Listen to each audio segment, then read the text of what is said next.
Hello, everyone, and welcome to phyloseminar.org. The current theme is microbial genetics, and this is the second talk in the series of 3 talks on that topic.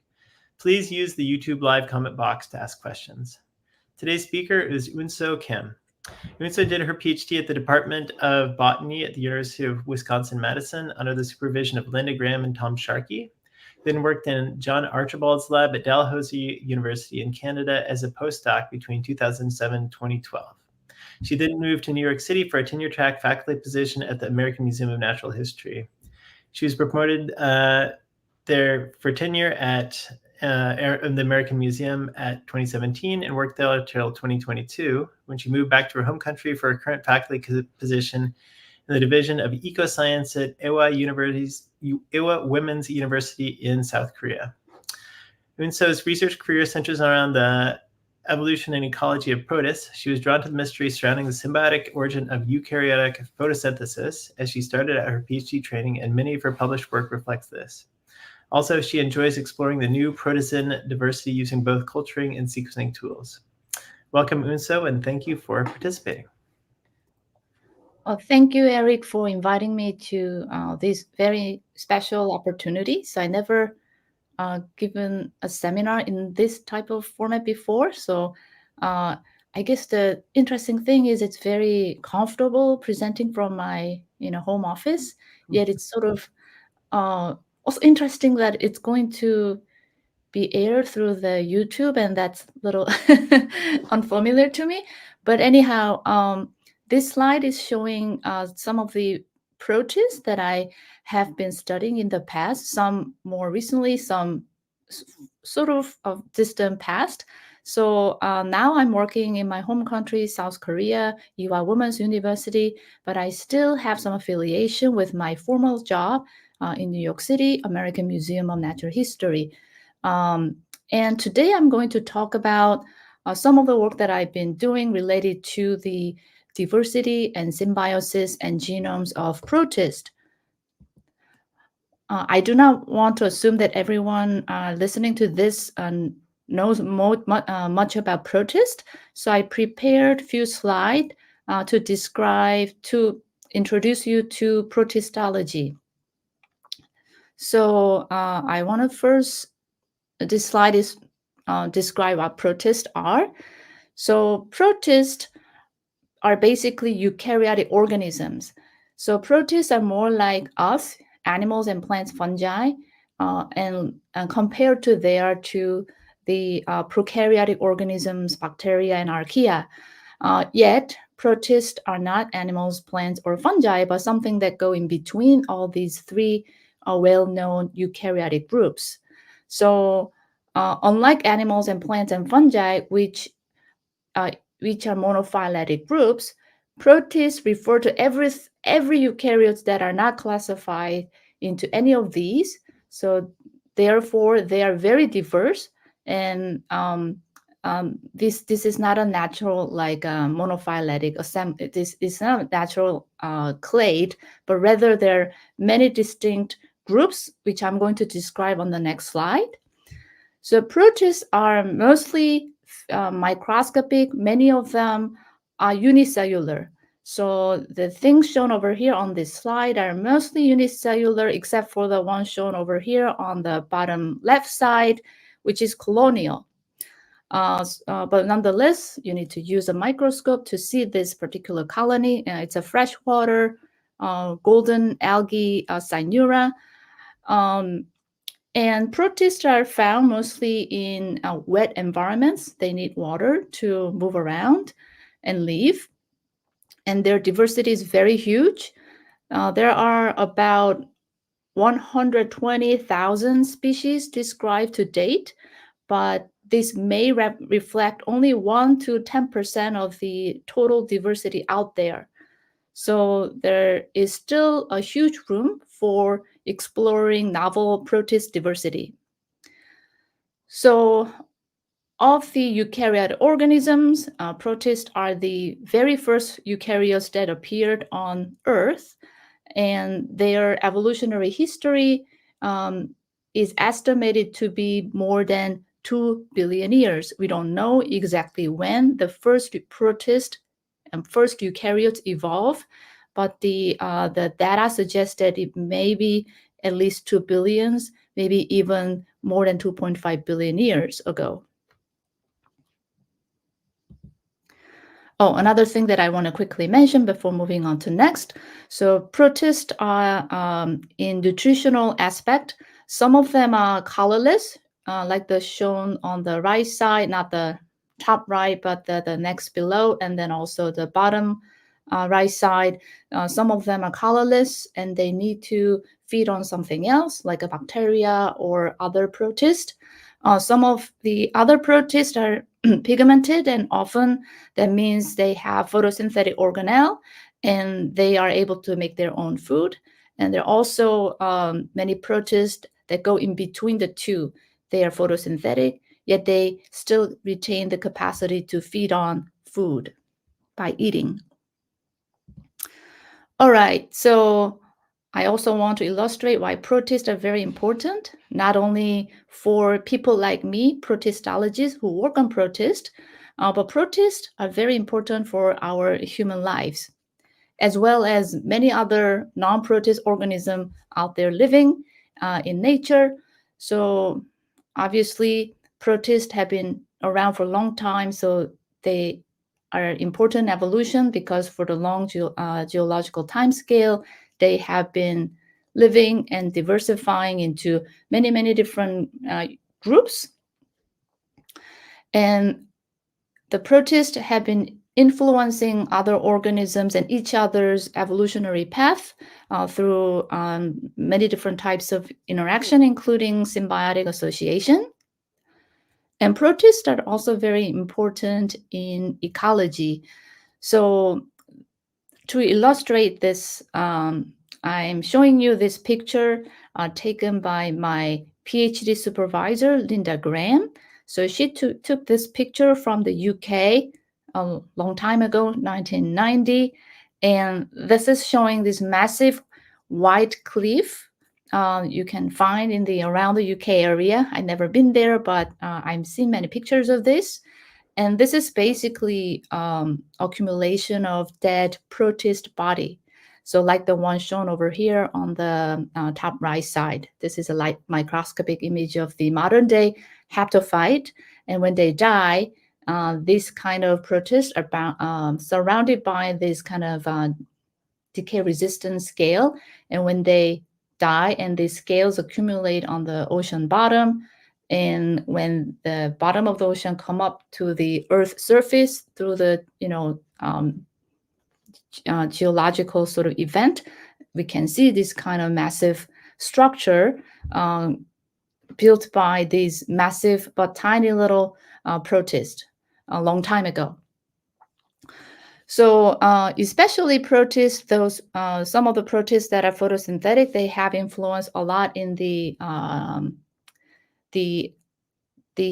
oxygen history in the air, and as well as basically the carbon cycle, among other things. So in the modern day, 50% of the primary production is done by terrestrial land plants, and of the rest of it, it is estimated that about 30% of the total primary production is done by photosynthetic protists, and then rest are done by cyanobacteria.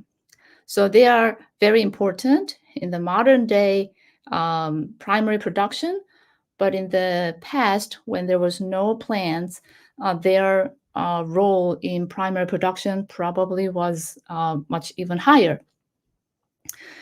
And protists are also important in technology. So we basically, the oil that we are consuming, the one of the fossil fuels that we are that's driving our modern life, the oil, representing the ancient marine algae. So ancient marine algae that were not completely degraded at the time, transform into oil that we are using a lot, and that's causing also a lot of trouble because we are burning too much of them, releasing CO2 back into the air, and all these climate change. So given this, I guess many scientists are working with a photosynthetic protist to develop things like an alternative source of energy, like a biodiesel. And some of the protists we are consuming as a food. These nori that we consume as a food is from, this is a macroscopic protist, red algal species. And some of the protists are of health concern to humans, some malaria parasites that are influencing many human living nowadays. It's basically protist pathogens. So anyway, just I wanted to tell you that even though there are not many scientists working on protists, nonetheless, protists are affecting our lives in many different ways, directly or indirectly. So this is a slide that I spent most of my time yesterday. So I had an older version of this, but as you know, the tree of eukaryotes, our understanding of eukaryotic diversity changes rather rapidly. So the previous version that I had was made several years ago, well, 4 years ago. So I spent some time updating this information. So this is just showing the eukaryotic tree of life. This doesn't include prokaryotic life, just a tree of eukaryotes. So there are about more than 10 major groups of eukaryotes shown over here. And opisthocomta shown over here on the bottom is probably what we are most familiar with, because opisthocomta is a major eukaryotic groups that include humans and other animals. This also includes fungi as well as related protist species. Another major eukaryotic groups that we are familiar with is chloroplastida, shown over here, roughly around 9 and 10 p.m. direction. You see the chloroplastida includes this small branch representing land plants, and land plants are closely related to different groups of green algae, and the most closely related to Charophycean green algae. And with the exception of these chloroplastida, opisthocomta, all the other major groups of eukaryotes are entirely protist. So you see the amoebozoan, and you see alveolata on about the 1 o'clock direction. So, and which include dinoflagellate, ciliates, and also the parasitic epicomplexan species, and Straminopila, Rhizaria, excavata, and probably many of the groups, names of which may be less familiar to you. So just looking at this, it's pretty clear that understanding of protists is very important to understanding the overall structure of the tree of eukaryotes. And also, protists are very important in understanding the evolutionary origin of plants and animals, as well as fungi. So I guess, what else do I want to talk over here? And another thing that I want to tell you is that we still don't know, there is no clear consensus on how the backbone of the tree of eukaryotes look like. So this is still an active area of research.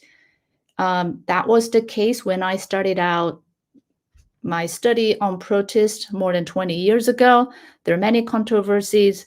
Some of them got resolved, but some of them still remain unclear. And then the new problem arise. The reason being that we continue discovering new major lineages like Picozoa, Telonema, Provora, Hemimastigophora, and then these groups are something relatively recently discovered. And as new things come into the picture, just that these solve some of the existing problem, but then it's creating another problem since we have also difficult time placing them correctly in the tree of eukaryotes. Anyway, so there's still a lot to be done, a lot to be discovered. And just briefly, this orange dot, this version of the tree is showing where the photosynthetic eukaryotes are found. So these orange circles are indicating those eukaryotic groups that include some photosynthetic members. And as you can see, there are roughly about 10 eukaryotic groups that include photosynthetic members. And personally, I have been really drawn to the evolutionary origin of eukaryotic photosynthesis. And it wasn't that simple. As you can see, it happened multiple times in many different ways. So this is the particular evolutionary event that I was very drawn to it as I was starting out my protistology study. So this event probably occurred maybe, it's really hard to tell since there's no really clear fossil data supportive of this. Probably, 1.5 billion years ago. Yeah, I'm just saying probably, just between cyanobacterium, photosynthetic cyanobacterium, and ancient protist, unicellular protist. They were forming this interesting symbiosis. And this internalized photosynthetic bacterium eventually gave rise to chloroplast, which is photosynthetic organelle found in plants and various eukaryotic algae. And we know that this event was very, very significant. So before this event, cyanobacteria were the only oxygen-generating photosynthesizer. But after this, many different, and then also a series of these events, and many different eukaryote groups started to also participate in oxygenic photosynthesis, enriching the air with the oxygen that allow the evolution of oxygen-respiring organism, including us, and also this led to the evolution of land plants eventually. But interestingly, there are still many mysteries surrounding this ancient event, and I was drawn to understanding this very critical evolutionary event by looking at the modern day protist, by comparing them to each other. All right, just to quickly describing what happened in terms of the origin of the eukaryotic photosynthesis. So our understanding is that there was this event and the symbiosis event between cyanobacterial symbiont and protist that gave rise to the very first eukaryotic phototroph. And then the other eukaryotes acquired the ability to photosynthesize secondarily. In this case, if you're looking at this bottom row, this is showing the secondary endosymbiosis event that gave rise to the chloroplast in many different eukaryotic algal groups. So in this case, as opposed to cyanobacteria symbiont got into the protist host, the end product of the primary plastic generating endosymbiosis became the endosymbiont of the second distinct eukaryotic host. And then there are also evidence that tertiary endosymbiosis happened, and even some scientists are suggesting that some eukaryotic algal groups may have arisen through a quaternary endosymbiotic event. So it's sort of akin to Russian nesting doll situation. All right, so this slide to just quickly give you an overview on how my research had been centered around. So my study have been focusing on protists mostly, or things that are associating with protist. And I've been studying their biodiversity, and also another angle is looking at their deep evolutionary history, and also looking at symbiotic association that involves protist. And they're always overlapping area. And initially, I was very drawn to study address the questions like the origin of eukaryotic photosynthesis. But over the time, my interests have diversified. And nowadays, I'm also interested in things like protist and virus association, and among other things. So I'm gonna just break the rest of my presentation is basically broken down into 3 parts.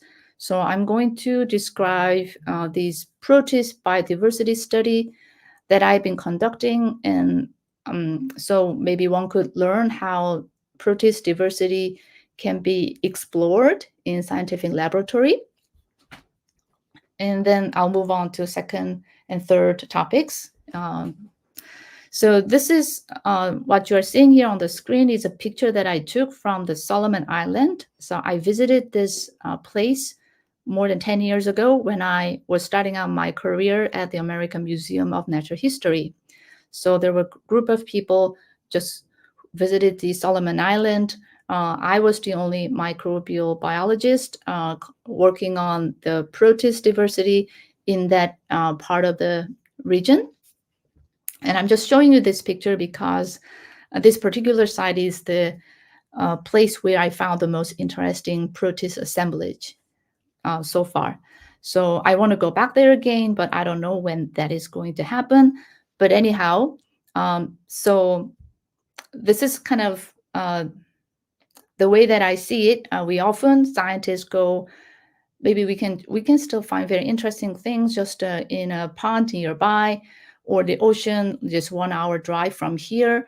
But sometimes we go far away, and sometimes we find many treasures either locally or in a remote location, like these the cartoon characters go somewhere to find the golden coins. And for many of us, I guess, finding ecologically or evolutionary important protists are finding jewels. There are many approaches to studying microbial diversity. So I guess I'm just there are two major ways to do it. One is a more traditional way of doing it.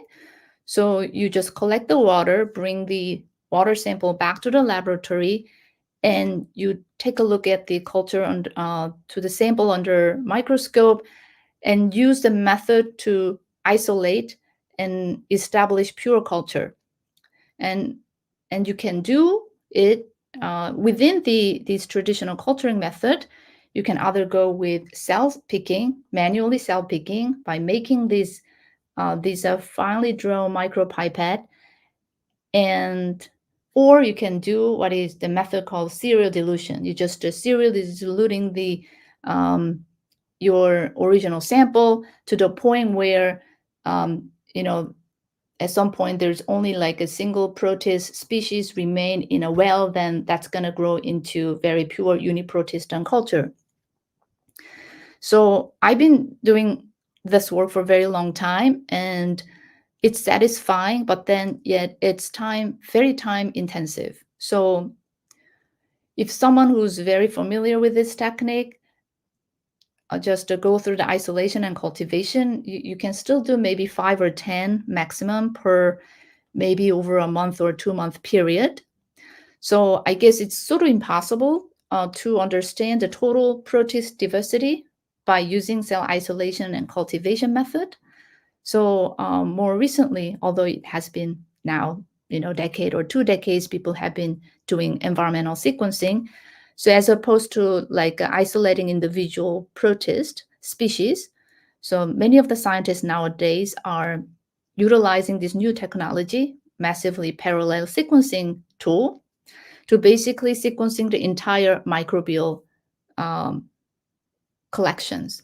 So for that, I guess if you look at the image shown over here on the right side, so this is showing some of the, this is -80, these samples are kept in -80. So individual tubes are containing these polycarbonate membrane polycarbonate membrane filters that attach microbial masses on this membrane. We just collect it by gentle vacuum filtration. And then you extract the DNA from the entire microbial fraction, and you just do the sequencing, either metagenome sequencing, or maybe you can do PCR amplification. You can also do amplicon sequencing. And more recently, people have been combining this cell culturing and sequencing with the flow cytometer tool. So this is just another area that many of us are experimenting with. And with this one, we can do some single cell level sequencing, and also maybe possible to do some kind of a batch kind of culturing experiments. But I'm not familiar with these particular techniques yet. All right, so using this traditional culturing method, so we were able to establish many interesting protist species, including these two shown over here that we described a couple of years back. These both of these are from the particular site that I showed you before, the lagoon in Solomon Island, Ophrina and Phenema, shown over here on the right side. This is an SCM image of Ophrina and Phenema. And this is a very interesting Jacobite species that we described back in 2018. And let me just play this. Okay, I'm not sure. Yeah, somehow I cannot really play this video. Anyhow, the one shown over here in the middle is named Imasa heliensis.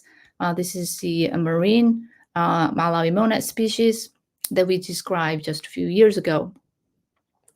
So using these uniprotist cultures, we can do very fine level morphological analysis. And also using this isolated culture, we got the genomic sequence data. And one could also conduct additional physiological studies using this cultured material. Right, somehow it's frozen. I may have to click the escape button and go back again. All right, so let me see here. While you're changing, do you mind? Like there's something that says StreamYard is sharing your screen. Do you see that on the bottom of your screen?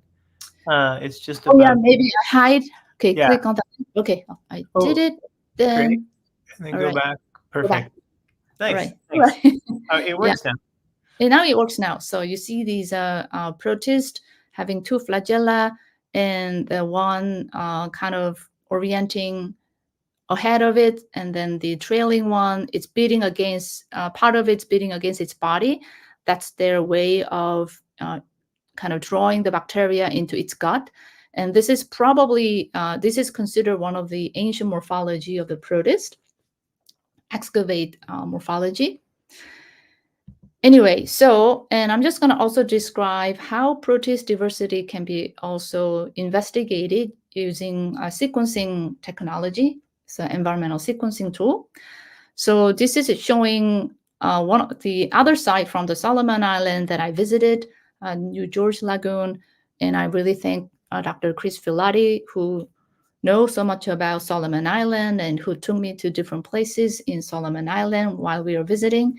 So, so we collected many different samples, but for this study that I presented several years ago, we basically processed 8 different lagoon samples and collected the entire DNA. And we went with the sequencing of 18S ribosomal RNA gene regions and did some comparative analysis. And this is showing some interesting characteristics of these lagoon samples. And this work was done in collaboration with Dr. Solange Duhamel, who was at the time at Columbia University. She's now at Arizona State University.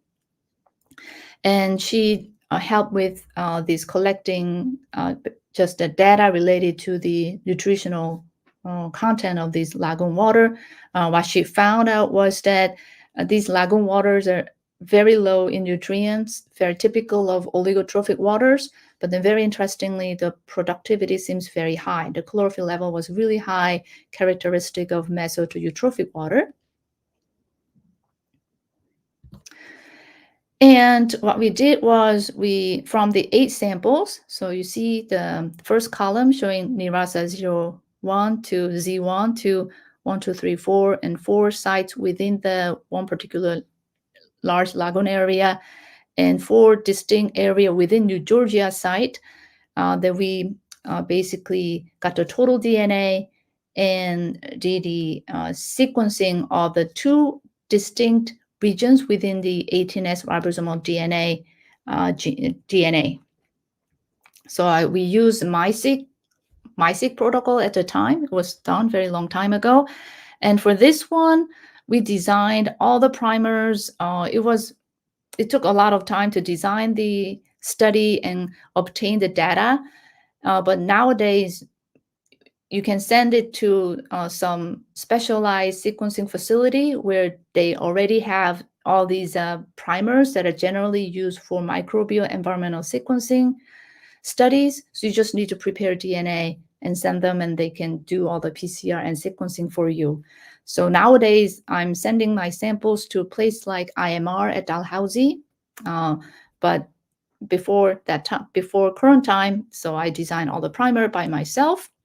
So for each of the sites, so we obtained roughly around 300,000, even more than 500,000 read data from each of the sites. And then then we just cluster the data and just based on their similarity. And from the 8 different sites, we saw like roughly, more than 2,500 distinct 18S rDNA sequence type. Then these were analyzed by additional means. So many of these 2,500 distinct sequence types were classified into the known eukaryotic groups at that time. And then what I was interested in is those that could not be classified. So for instance, with one particular sequence type, 18S rDNA V4 region, about 500 sort of sequence types could not be classified to the known eukaryotic groups. So then we use this phylogenetic method to really place them into the tree of eukaryotes. So I'm not going to go into much details here because this is more like presenting you the process of understanding protist diversity rather than focusing on the results of my prior studies. Anyhow, so I guess many of the 500 sequence type turn out to be very divergent, long branching sequences that fall into like dinoflagellate and or other alveolate sequences. But still, we managed to find many sequence types that probably represent novel deep branching eukaryotic groups. So in this 18S tree, you see these green sort of labeled area. These are showing the sequences that we got from the Solomon Island. So this was pretty exciting that there still remain not only the new species at the genus or species or genus level, but then there's still like many protists that are new to science, even at the level of really high-level classification scheme. So another thing that we noticed was that this is pretty intuitive, but still data supports.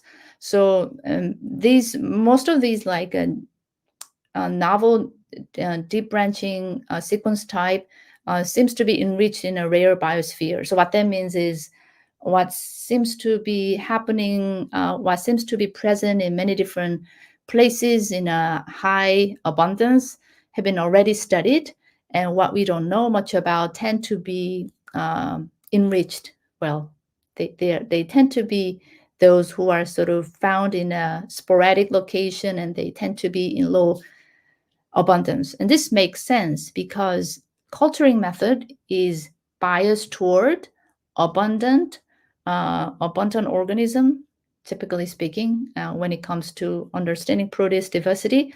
So those who are very rare, it's actually not so easy to isolate and culture using traditional method. So even though we know that there are still a lot to be explored, but still it's not going to be very easy to study all of them because they're sort of hidden here and there. They're in low abundance, and the known one's going to take over your culture experiments. And this kind of problem is still the case. And hopefully there's some technological advancement that we can come up with to really tap on this rare biosphere. All right, so I just want to tell you that the environmental sequencing studies, the beauty is that you just sequence the whole thing and you understand what's there. But when you find something very novel, you just usually end there because you just don't have any additional information beside these short fragments of DNA. But this is something that one can do. This is a fluorescence in situ hybridization experiments. And based on the sequence information, you can design this specific oligo and that targets your organisms, excluding the other organism that coexist in these samples. And using fluorescence microscopy, you may be able to visualize your new protist to science. So this is showing one example from my postdoc time research. So we found from environmental sequence data some really interesting new algal group, and there was no culture representative back then. So based on sequence information, we designed a specific probe and went back to the original water sample from which we got the sequence data from, and then we visualized the protist cell. But so we were able to figure out the size of the cell and number of the chloroplast per cell. But then I guess it's still like not huge information, but better than have no information. So take-home message from my first part of the presentation is that protist diversity still appears to be quite undersampled, even at the higher taxonomic ranks. And this is also reflected by the fact that major protist groups are continually discovered. And you see more recently Provora, the kingdom level protist group discovered just a year or 2 years ago. And this seems to be happening still every few years.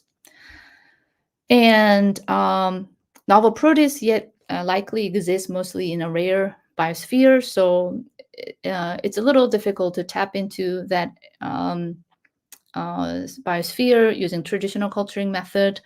But there will be some kind of way to overcome this obstacle.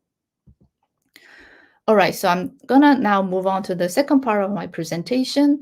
So the study of symbiosis that involve protists. So this is another area that I've been very drawn to, partly because the origin of eukaryotic photosynthesis was possible through symbiotic association between distinct microbial species. So this slide is showing some protist symbiosis that I studied in the past. So the one shown over here on the top left side is showing this large euglenoid protist called Petalomonas.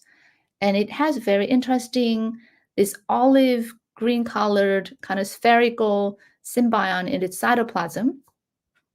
And on the top right side, this is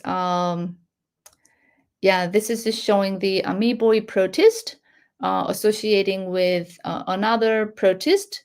In this case, in both cases, it's endosymbiotic association, meaning one partner is inside the other protist. So the one shown over here on the bottom left side, this is the one that I studied as a graduate student a long time ago. You are seeing two distinct, differently sized protists, the larger globe and then the smaller sphere. And the larger protists, these are both straminopile, heterotrophic straminopile flagellates. And the larger one is making colony and it's creating this mucilaginous matrix. And the smaller protists are living attached to the mucilage of the produced by the larger protist. So in this case, the association is happening at the surface level. So it's called the episymbiosis. The one shown over here on the bottom right side is showing protists associating with animals. So interesting, whenever I go and give a presentation, most audience is interested in this association because at least most of us know about the animal. This in this case is salamander. And in this case, you see the developing embryo. This is a North American spotted salamander. It's growing inside the egg. And in this particular species, there are a huge amount of the algae growing inside the egg capsule. And it's happening at the surface level, but then we later learned that it's also happening at the intracellular level, which I'm going to discuss very briefly in coming slide. So just while preparing this presentation, I was looking at my old talk slide, and this is the slide that I have not been using for many years. But I did my PhD postdoctoral study in Canada and the very beautiful Nova Scotia. So this is just showing the peatland of the Nova Scotia where I found the Petallamones phaganophila. So this has very interesting autofluorescence, these endosymbiotic entities. Scientists many years ago who also saw this species thought that this endosymbiotic pigmented body represents cyanobacteria endosymbiont. That is the reason I drawn to study these Petallamones phaganophila. But then actually it seems like it's not the case. So we don't really know. We still don't know what this is. And this is just some kind of absorption spectra done by a collaborator in Japan. I was not able to get sequence data, but I guess because of other endosymbiotic bacteria were there. But hopefully, maybe someone in the audience, or maybe someone in the some scientists, I hope that they can figure out what it is. We know that it is a symbiont. We just don't know what it is. But when we were doing this electron microscopy work, we saw that in addition to these olive green colored endosymbiont, there are many other bacterial symbiont that we could find from the electron microscopy. So these were totally unexpected. So oftentimes these microbial associations were discovered just secondarily. So this was the case. So many intracellular bacteria, and I guess anyway, okay, move on. I'm sorry, I have to just play this again. All right, and I also want to describe briefly the symbiosis system that I work with Dr. Ryan Kearney, who's at Gettysburg College. When we were working on this symbiotic association between green algae and the spotted salamander, we were both doing postdoc in Nova Scotia, and we just so he's a herpetologist, developmental herpetologist, and he found he was collecting this spotted salamander embryo filled with the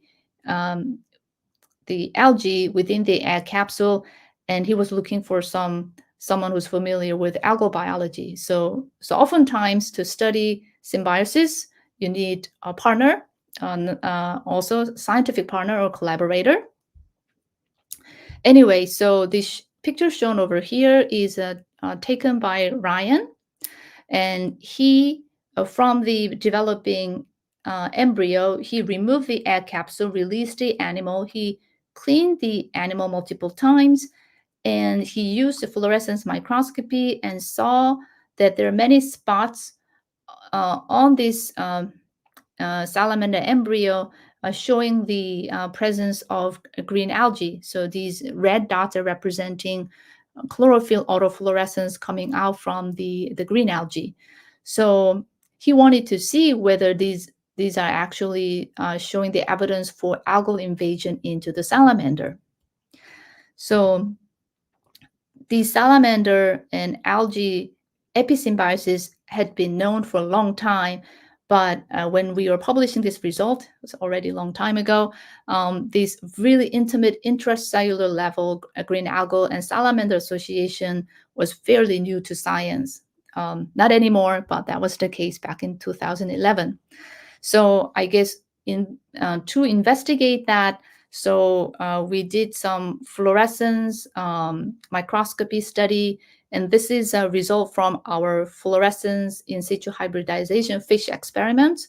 Since we got the sequence data from the algae and designed a specific oligo that target the algae, and when he sliced the just as salamander embryo, and we use these fish techniques to really visualize the algal cell embedded into the some tissues and cells of the salamander embryo.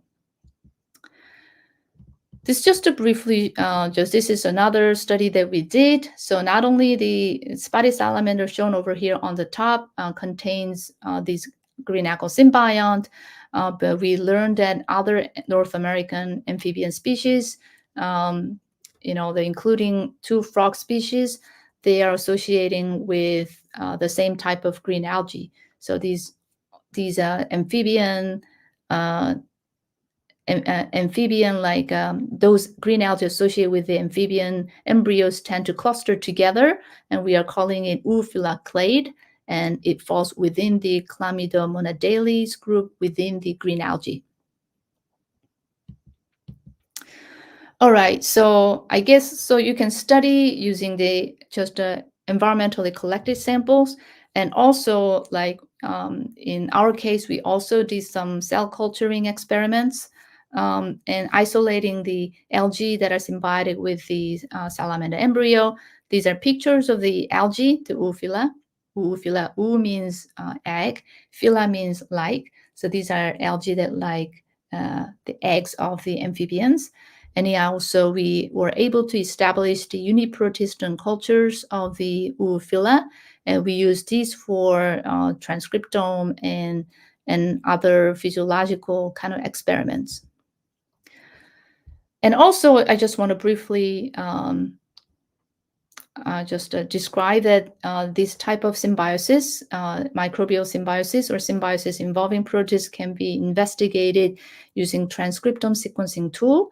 So John Byrne, who was working with me and Ryan, he's now a principal investigator in Bigelow Ocean Institute.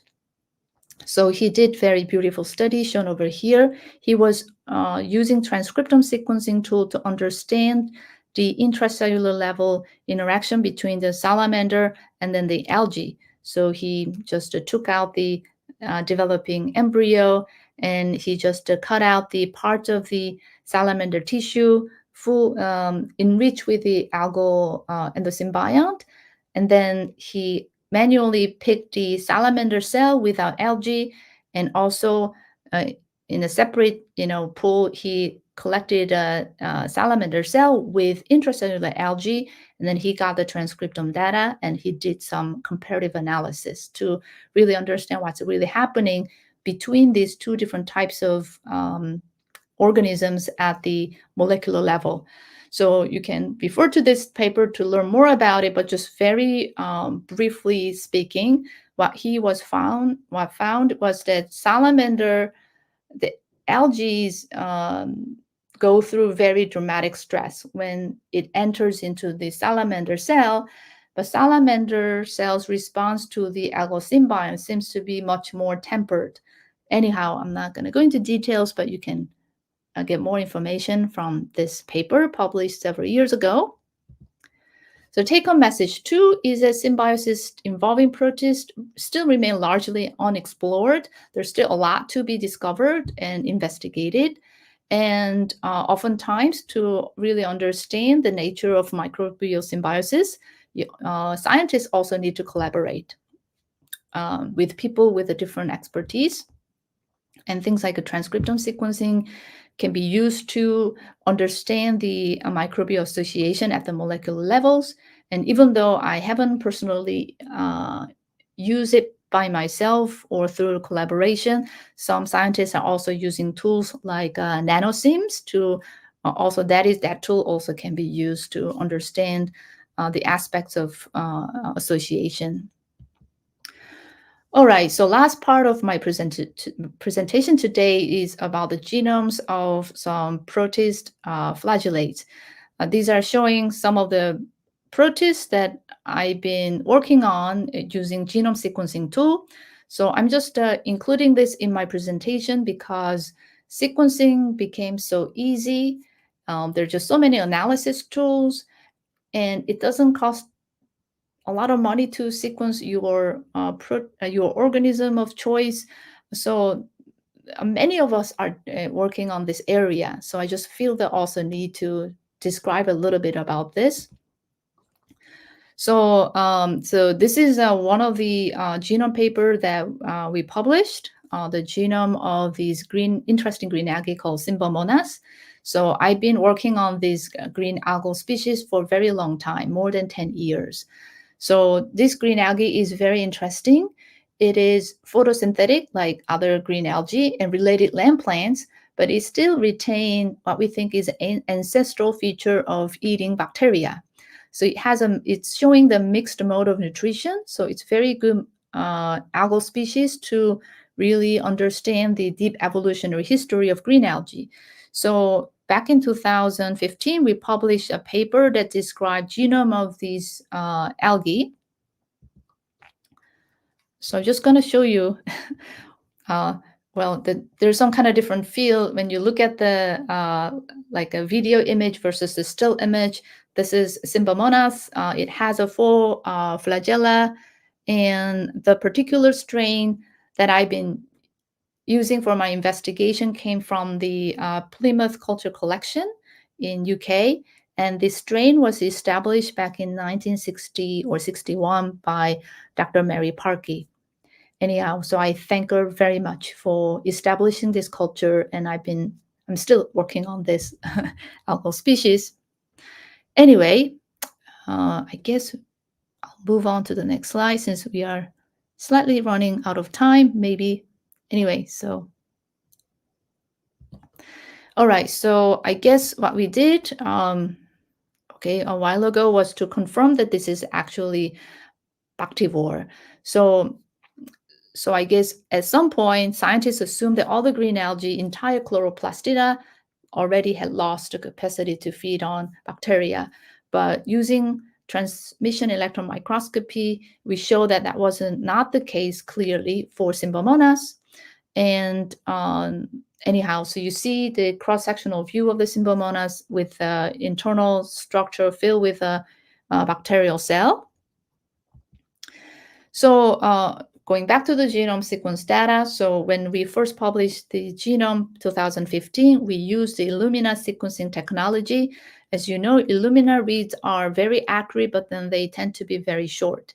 So the genome assembly was based on maybe about 150 base pair long, millions of sequences, like very short DNA fragments.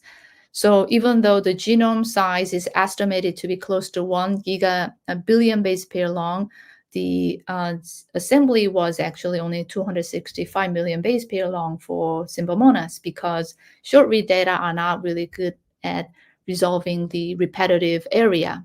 So even though we got what we wanted back then, so I really had an urge to, improve the genome assembly quality when the long read data generation sort of platform became more readily available.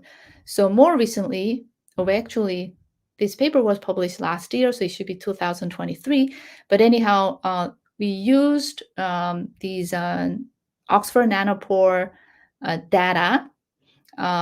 We generated a lot of them, about 20 billion base pair long data from the nanopore data, and combined that with the Illumina data.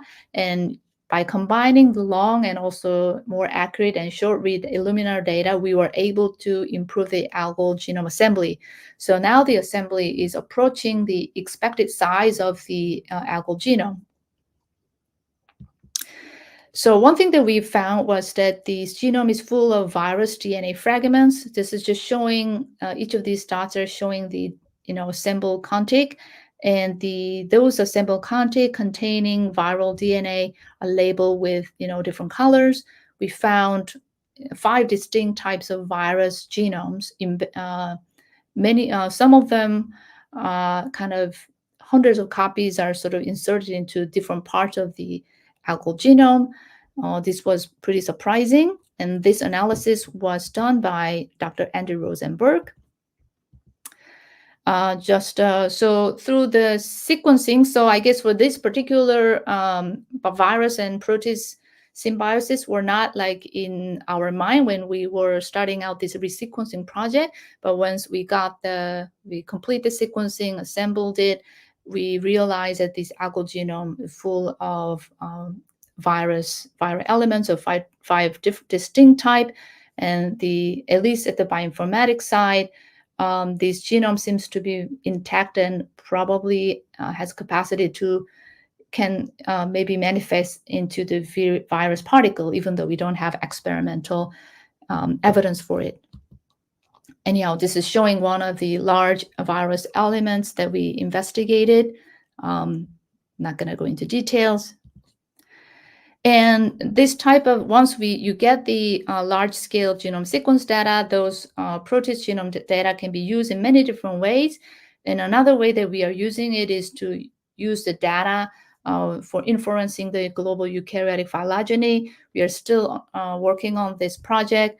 And as I mentioned before, the backbone of the eukaryotic tree of life is still remain unstable. I don't really think that our study is going to solve that, but at least we can provide some clue for a certain aspect of the eukaryotic tree of life, we hope. All right, take-home message 3. So long-read data can really improve the quality of the genome assembly. We want to combine both the long-read data and accurate Illumina reads. And sometimes you do the sequencing without really thinking much, and then that can lead to the discovery of many different things, including new microbial associations. So I want to thank many people, past and current members of my laboratory. There's just so many collaborators. I could not include all of them on this page. But there are some people listed over here are directly involved in the study that I presented today. And I want to thank Lee Wilcox. I used many of his nice protist images for this presentation slide. And lastly, I want to thank my PhD and postdoctoral supervisor, Linda Graham and John Archibald. They were very wonderful people. I learned so much from them. And this presentation remind me of, how lucky I was to be able to study protist under their guidance. So thank you very much. I'm sorry I ran over time a little bit, I think. It's fine. Thank you very much for the interesting talk. I do think that I'll keep it pretty quick with the questions, but I did have a couple that I definitely wanted to understand. So you said a couple times chlorophyll autofluorescence, and that's not something I'm really familiar with. Okay. So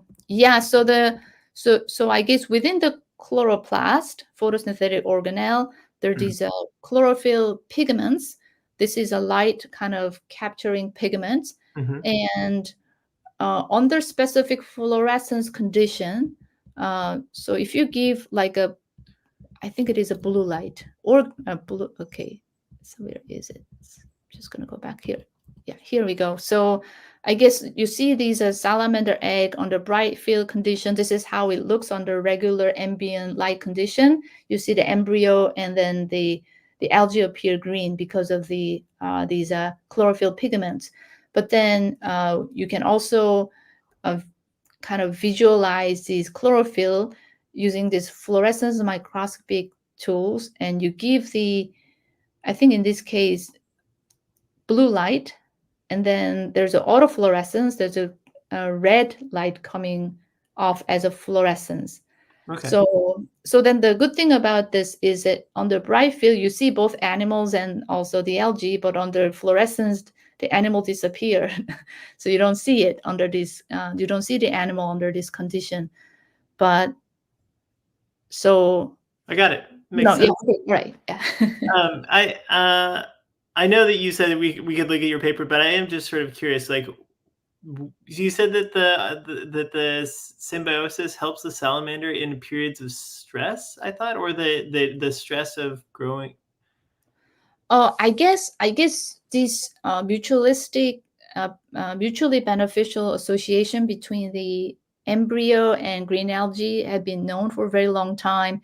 But then, so this algae living inside the egg capsule, it's increasing the oxygen concentration within the egg, which is beneficial for the embryo, which use oxygen to respire. And then algae utilizing like nitrogen waste coming out of the embryo as a nutrition. What wasn't really clear was what's happening when the algae invade into the salamander tissues and cells. And I don't really think that like our transcriptome study really reveal, the nature of the association, except showing that there was some kind of the immune response by the salamander cell, but then it wasn't particularly dramatic. But then the algae were kind of seems to be getting a lot of stress when entering into the salamander cell. But just to want to say that after this study, I kind of move away from this project. But Ryan Kearney and John Burns and other colleagues, they have been continuing this study.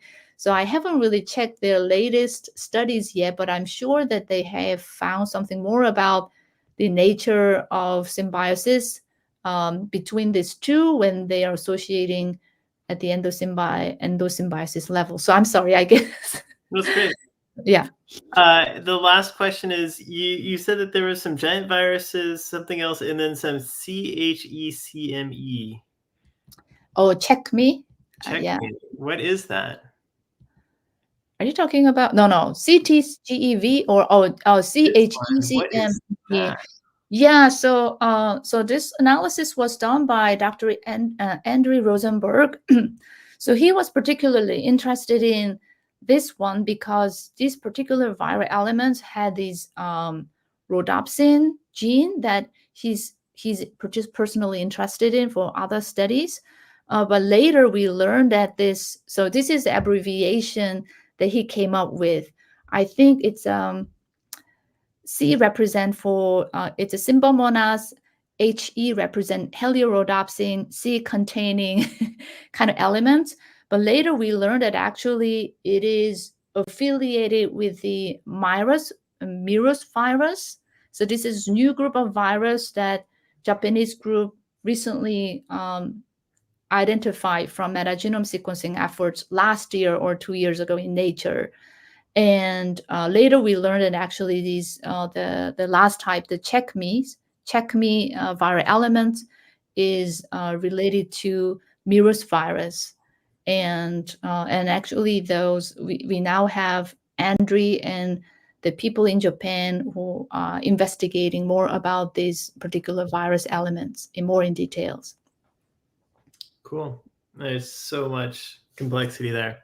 Yes. Okay. Well, it is past time for me to go have dinner with my family, but thank you so much. It's a really fascinating talk and a new perspective. I didn't realize the huge diversity of protists.